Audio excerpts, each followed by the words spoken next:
भी हैं और जानकार भी है भोजशाला के बारे में, तो उन्हीं से जानते हैं कि भोजशाला का इतिहास क्या है, कब कब क्या क्या हुआ भोजशाला को। यह मामला इसलिए भी ज़्यादा महत्वपूर्ण है कि ज्ञान व्यापी के बाद जो है लोगों की उत्सुकता भोजशाला को लेकर बढ़ी है।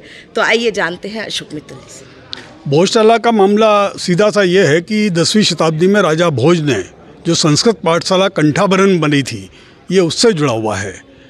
इसमें काफ़ी देश विदेश के विद्यार्थी राजा भोज के कार्यकाल में संस्कृत का विद्यापन करते थे और संस्कृत का प्रचार प्रसार करते थे।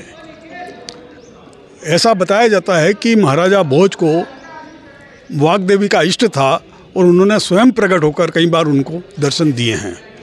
मुग़ल आक्रमणकर्ताओं ने 13वीं शताब्दी में इसको ध्वस्त करके और इसको मस्जिद में परिवर्तित करने का काम किया था। इसके बाद ये विवाद सतत से चल रहा है, पर देश की आज़ादी के पहले जब अंग्रेज़ों का शासन था 1905 में, तब इसको पुरातत्व महत्व की घोषित की गई इमारत को, तब से ये विवाद और ज़्यादा बढ़ा। उसी समय यहाँ पर साफ़ सफाई हुई। उस साफ़ सफाई में माँ वाग्देवी की प्रतिमा मिली, औंधे मुँह पड़ी हुई थी। उसको अंग्रेज़ अपने साथ इंग्लैंड में ले गए और वहाँ इंग्लैंड में ब्रिटिश म्यूजियम में आज भी सुरक्षित है। उसके बाद एक और विवाद हुआ 1935 में, जो कि धार रियासत के द्वारा दिया गया विवाद था। यहाँ पर नमाज चालू हुई।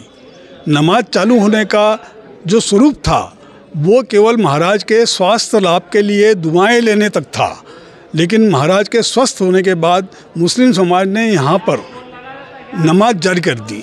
उस पर उस समय जो कार्यरत थी हिंदू महासभा, उसने आपत्ति ली और धार महाराज ने यहाँ पर नमाजियों का सारा सामान, जिसमें बिछायत, बाल्टी, लोटा और 5 टाइम नमाज के लिए घड़ी जो थी वो जब्त की।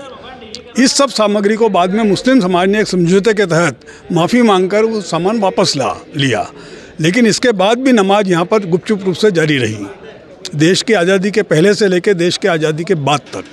उसके बाद जब देश स्वतंत्र हुआ, तब 1952 में पुरातत्व विभाग ने इस मॉन्यूमेंट को एक्चुअल पोजीशन में लिया। एक्चुअल पोजीशन में लेने में फिर एक बार हिंदू और मुस्लिम समाज दोनों आंदोलित हुए।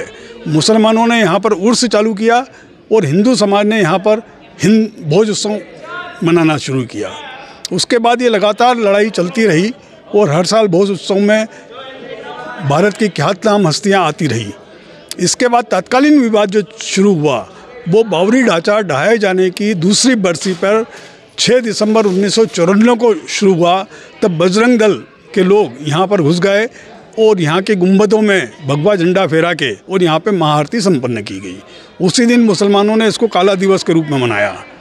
उसके बाद जब जनवरी में भोज उत्सव आया तो यहाँ पर उमा भारती चीफ गेस्ट बन के आई थी। उन्होंने कहा कि तुम भी मंगलवार को यहाँ पर हनुमान चालीसा का पाठ शुरू करो। उसके बाद अगले मंगलवार से यहाँ पर हनुमान चालीसा का पाठ शुरू हुआ, लेकिन उस पाठ की इजाज़त नहीं थी और मुस्लिम समुदाय इस पर आपत्ति लेता रहा। अंततः 3 साल तक काफ़ी विवाद हुए और 97 में मई में कलेक्टर सुब्रह्मण्यम ने इस प्रीमाइसेस को सभी लोगों के लिए बंद कर दिया गया। इस पे ताले लगा दिए गए और इसमें केवल हिंदुओं को एक दिन भोज उत्सव के दिन पूजा करने की अनुमति दी गई और मुसलमानों को हर शुक्रवार को नमाज की अनुमति दी गई। इसके खिलाफ जब अभियान चला 5 साल तक यहाँ पर हर मंगलवार को ज्ञापन दिए गए बैरिकेड के बाहर।